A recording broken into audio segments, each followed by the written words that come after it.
It's amazing how often Hollywood pits us against like these scary, hostile aliens, Yeah. right? Blowing up the White House, those sorts of things. But um, what if we've got it all wrong about extraterrestrial life?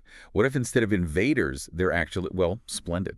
Okay. That's the idea behind this text we're diving into. Splendidbeings.txt. And I gotta say, it's really made me rethink some things. Like, for example, the text encourages us to ditch that word alien altogether. Yeah. And I think it's a good point. That word's got a lot of baggage. It really does. You're right. That language shapes how we see the unknown. Mhm. Calling them splendid beings like the text suggests, it changes things. It's more respectful. It Yeah. recognizes that they're probably way beyond us. Yeah.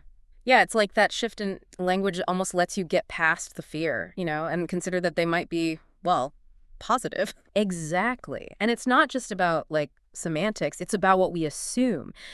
The text argues that this fear we have, it's more about us, our history, our anxieties.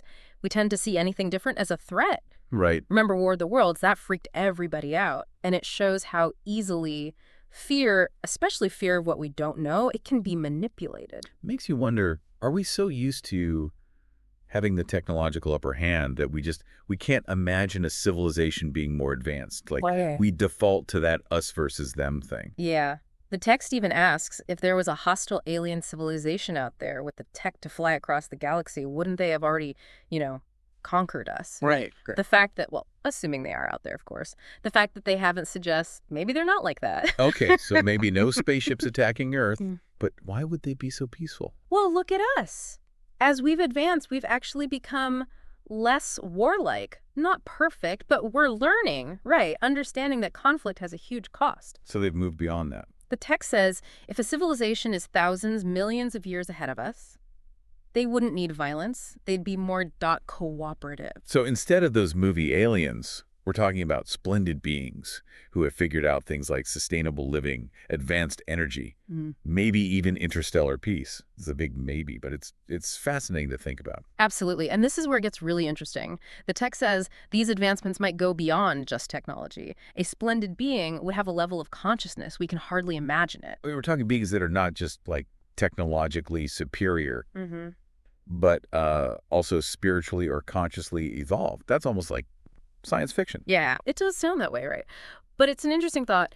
What if what we think of as advanced is, well, it's too limited? Like the text says a civilization that can travel between stars, they've probably also mastered other things we still struggle with, like ego, greed, all the things that lead to conflict. Yeah, makes you think, like, what do they see when they look at us? We're just starting to explore space, but we're also, really good at fighting with each other. Exactly. And the text even says these splendid beings, if they're out there and know about us, they might be waiting for us to, I don't know, evolve past this, to be, I guess, worthy of contact. Okay, so not spaceships landing on the White House lawn, but something more subtle. It's a humbling thought, isn't it? Like, what if real contact isn't a handshake? What if it's more about consciousness, about being ready to learn and grow? It makes me think about all the problems we have here. Climate change, inequality, all of it.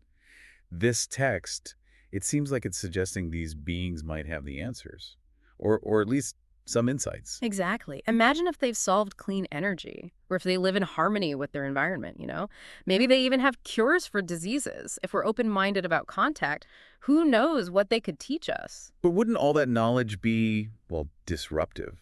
Like, imagine if we suddenly had technology that was thousands of years ahead of ours. It's a valid concern, and the text does say that contact could be dangerous, but we can't be ruled by fear either, right? Instead of seeing it as a threat, maybe it's the start of something new for humanity. Yeah. It's a lot to process. Yeah. The idea that we might not be alone and that, well, contact could change everything. It makes you rethink our place in all of this. Are we really the center of the universe, like we've always thought? Or are we just a small part of something much bigger, something with beings so much more, I don't know, wondrous and wise? And if they're watching us, waiting, what are they hoping to see? What would make them think, okay, now they're ready? Maybe it's compassion or cooperation. Proof that we've moved past this self-destructive phase. Maybe they're waiting for us to choose wisdom over fear and reach out to the universe not with weapons, but with, open hearts, wanting to connect. It's like they're holding up a mirror, challenging us to be better. Maybe that's the whole point. It really makes you think about things differently. Like, all our problems here, they seem a lot smaller when you consider the vastness of space and the possibility of these splendid beings out there. It is a good reality check. And this text, it doesn't just make us think about where we fit in, in the grand scheme of things.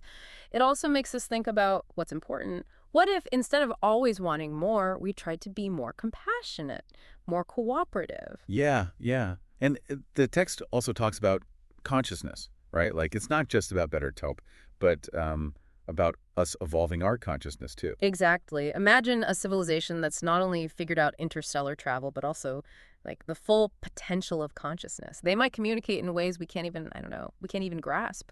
So maybe those UFOs we can't explain, maybe that's part of it.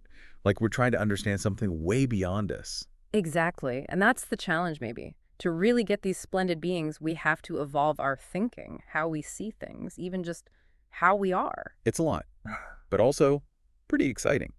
If these beings are out there, as advanced as the text says, maybe, just maybe, humanity is about to go through something amazing. A whole new stage of evolution, a future where we're not stuck on this planet, but part of something, bigger, with these incredible beings exploring the universe. It's a hopeful thought, and it makes us rethink everything we thought about aliens, about ourselves, about everything, really. It reminds us that there's so much out there we don't know. And maybe the biggest journey is the one inside, exploring our minds and what we're capable of. Well said. Well, that about wraps up our deep dive into splendidbeings.txt. Big thanks to all of you for listening and coming on this journey with us. Until next time, keep looking up and keep asking questions and never stop exploring the possibilities out there.